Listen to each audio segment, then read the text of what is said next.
Let me tell you why you absolutely need to drop everything and watch it right now. It's not just a movie. It's a thrilling adventure that blends heart-pounding excitement with thought-provoking ideas about science, nature, and human ambition. And the best part? It changed cinema forever with its groundbreaking visuals that still hold up today. Trust me, once you experience it, you'll understand why it's a timeless classic that everyone should see at least once.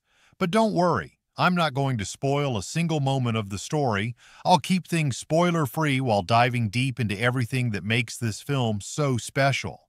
So, grab some popcorn, settle in, and let me guide you through why Jurassic Park is a must-watch, sharing every little detail along the way. First off, let's talk about where it all began. Jurassic Park is based on the 1990 novel of the same name by Michael Crichton, a brilliant author known for blending science fiction with real-world science. Crichton, who was also a medical doctor and had a knack for exploring ethical dilemmas in technology, wrote the book after being fascinated by genetic engineering and paleontology. The novel was such a hot property that Universal Pictures snapped up the film rights in May 1990 for a cool $1.5 million, even before the book hit shelves 6 months later. Spielberg, who had always been obsessed with dinosaurs since he was a kid, read The Galleys and immediately knew he had to direct it. He saw it as a chance to create a credible story about resurrecting these magnificent creatures and placing them in our modern world. Fun fact: James Cameron, the director of Titanic and Avatar, was also interested in the rights, but got outbid by Spielberg by just a few hours. And Joe Dante, known for Gremlins, was considered as an alternative director at one point. But Spielberg was the perfect fit. His track record with blockbusters like Jaws, E.T., and Raiders of the Lost Ark showed he could handle spectacle with heart. To adapt the novel, Crichton was hired for an additional $500,000 to write the screenplay. He delivered a first draft in 1990, but it needed work to streamline the story for the screen. Spielberg wanted to condense the novel's heavy scientific exposition while keeping the core excitement intact. After some revisions, Malia Scotch-Marmot contributed to early drafts, but ultimately David Koepp penned the final version. Koepp, who later wrote Spider-Man and Mission Impossible, made smart changes like merging traits from the novel's Ian Malcolm into Alan Grant to make characters more dynamic.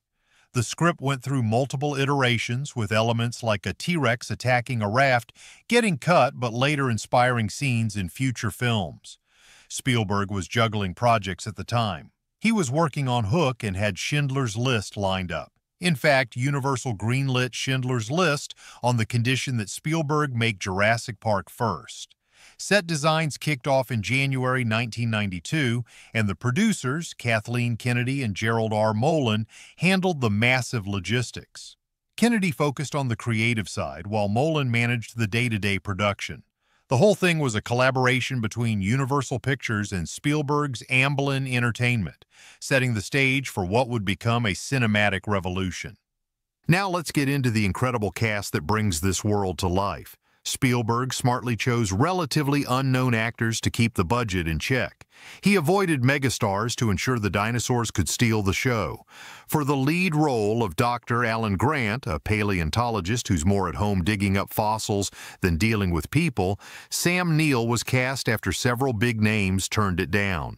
William Hurt, Harrison Ford, Kurt Russell, Richard Dreyfuss, and Tim Robbins were all considered, but some were too expensive or unavailable. Neill, a New Zealand actor known for films like The Hunt for Red October, brought a grounded, everyman quality that's perfect for the character. Laura Dern plays Doctor. Ellie Sattler, a paleobotanist with a strong will and sharp mind. Dern was chosen after Robin Wright and Juliette Binoche declined, and others like Stacey Heidick, Gwyneth Paltrow, and Helen Hunt auditioned. Dern, fresh off Rambling Rose, added depth and feminism to the role, making her a standout. Then there's Jeff Goldblum as the charismatic mathematician Doctor. Ian Malcolm. Goldblum was ideal after Jim Carrey auditioned, but didn't quite fit the quirky, philosophical vibe. Goldblum, with his unique delivery from films like The Fly, even ad-libbed some lines that became iconic. Richard Attenborough, who hadn't acted in 14 years since directing Gandhi, played